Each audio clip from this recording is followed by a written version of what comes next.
राम राम दोस्तों और मेरी माताएं बहनें, आशा है कि आपके ऊपर बाबा नीम करौली जी की अपार कृपा होगी। आपके परिवार पर भी बाबा नीम करौली जी की अपार कृपा बनी रही, यही मैं अर्जी लगाता हूँ बाबा जी के चरणों में। राम। दोस्तों और मेरी माताएं बहनें, आज मैं आपको 26 दिसंबर है और सफला एकादशी का दिन, बहुत ही पुण्य व्रत कथा है ये। अगर हम इस पुण्य व्रत को करते हैं, श्री विष्णु भगवान जी का व्रत है, सत्यनारायण भगवान जी का, वे बहुत ही खुश होते हैं और अपने भक्त को अपने वैकुंठ में स्थान देते हैं। इसे पूरा सुने। सफला एकादशी व्रत कथा। जय श्री विष्णु। महाराज युधिष्ठिर ने पूछा, हे जनार्दन, पौष कृष्ण एकादशी का क्या नाम है? उस दिन कौन से देवता का पूजन किया जाता है और उसकी क्या विधि है? कृपया मुझे बताइए।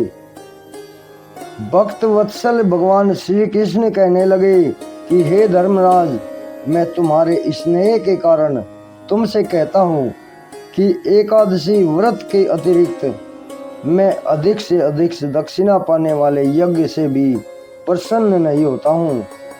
अतः इसे अत्यंत भक्ति और श्रद्धा से युक्त होकर करना चाहिए। हे राजन, द्वादशी युक्त पौष कृष्ण एकादशी का महात्म्य तुम एकाग्रचित होकर सुनो। इस एकादशी का नाम सफला एकादशी है। इस एकादशी के देवता श्री नारायण हैं। विधि पूर्वक इस व्रत को करना चाहिए। जिस प्रकार से नागों में शेषनाग, पक्षियों में गरुड़, सब ग्रहों में चंद्रमा, यज्ञों में अश्वमेघ और देवताओं में भगवान विष्णु श्रेष्ठ हैं, उसी तरह सब व्रतों में एकादशी का व्रत श्रेष्ठ है। जो मनुष्य सदैव एकादशी का व्रत करते हैं वे मुझे परम प्रिय हैं।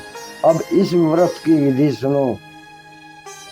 मेरी पूजा के लिए ऋतु के अनुकूल फल, नारियल, नींबू, नैवेद्य आदि 16 वस्तुओं का संग्रह करें। इस सामग्री से मेरी पूजा करने के बाद रात्रि जागरण करें। इस एकादशी के व्रत के समान यज्ञ, तीर्थ, दान, तप तथा कोई दूसरा व्रत नहीं है। 5000 वर्ष तप करने से जो फल मिलता है उससे भी अधिक फल सफला एकादशी का व्रत करने से मिलता है। हे राजन, अब आप इस एकादशी की कथा सुनिए। चंपावती नगरी में एक महिष्मान नाम का राजा राज्य करता था। उसके 4 पुत्र थे। उन सब में लुम्पक नाम वाला बड़ा राजपुत्र महापापी था। वह पापी सदा पर स्त्री और वैश्यागमन तथा दूसरे बुरे कामों में अपने पिता का धन नष्ट किया करता था। सदैव ही देवता, ब्राह्मण, वैष्णवों की निंदा किया करता था। जब राजा को अपने बड़े पुत्र के ऐसे कुकर्मों का पता चला तो उन्होंने उसे अपने राज्य से निकाल दिया। जब वह विचरने लगा कि कहाँ जाऊं, कि क्या करूं, अंत में उसने चोरी करने का निश्चय किया। दिन में वह वन में रहता और रात्रि में अपने पिता की नगरी में चोरी करता तथा प्रजा को तंग करने और उन्हें मारने का कुकर्म करता। कुछ समय पश्चात सारी नगरी भयभीत हो गई। वह वन में रहकर पशु आदि को मारकर खाने लगा। नागरिक और राजा के कर्मचारी उसे पकड़ लेते किंतु राजा के भय से छोड़ देते। वन के एक अति प्राचीन विशाल पीपल का वृक्ष था, जो लोग उसकी भगवान के समान पूजा करते थे। इस वन को लोग देवताओं की क्रीड़ा स्थली मानते थे। कुछ समय पश्चात पौष कृष्ण पक्ष की दशमी के दिन वह वस्त्रहीन होने के कारण शीत के चलते सारी रात्रि सो नहीं सका। उसके हाथ पैर अकड़ गए। सूर्योदय होते होते वह मूर्छित हो गया। दूसरे दिन एकादशी को मध्याह्न के समय सूर्य की गर्मी पाकर उसकी मूर्छा दूर हुई। गिरता पड़ता वह भोजन की तलाश में निकला। पशुओं को मारने में वह समर्थ नहीं था, अतः पेड़ों के नीचे गिरे हुए फल उठाकर वापस उसी पीपल वृक्ष के नीचे आ गया। उस समय तक भगवान सूर्य अस्त हो चुके थे। वृक्ष के नीचे फल रखकर कहने लगा, हे भगवान, अब आपके ही अर्पण है ये फल, आप ही तृप्त हो जाइए। उस रात्रि को दुख के कारण रात्रि में नींद भी नहीं आई। उसके इस उपवास और जागरण से भगवान अत्यंत प्रसन्न हुए और उसके सारे पाप नष्ट हो गए।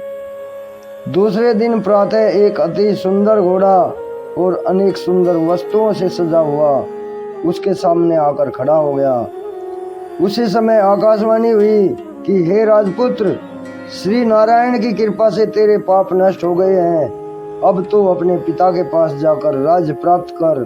ऐसी वाणी सुनकर वह अत्यंत प्रसन्न हुआ और दिव्य वस्त्र धारण करके भगवान आपकी जय हो यह कहकर अपने पिता के पास गया।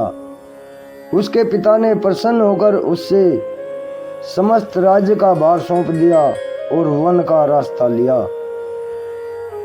अब लुम्पक शास्त्रानुसार राज्य करने लगा।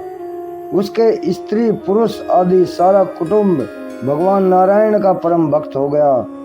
वृद्ध होने पर वह भी अपने पुत्र को राज्य का भार सौंपकर वन में तपस्या करने चला गया और अंत समय में वैकुंठ को प्राप्त हुआ।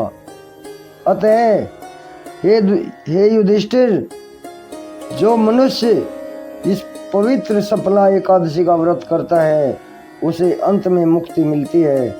जो नहीं करते वे बिना पूंछ और सींगों के रहित पशुओं के समान होते हैं।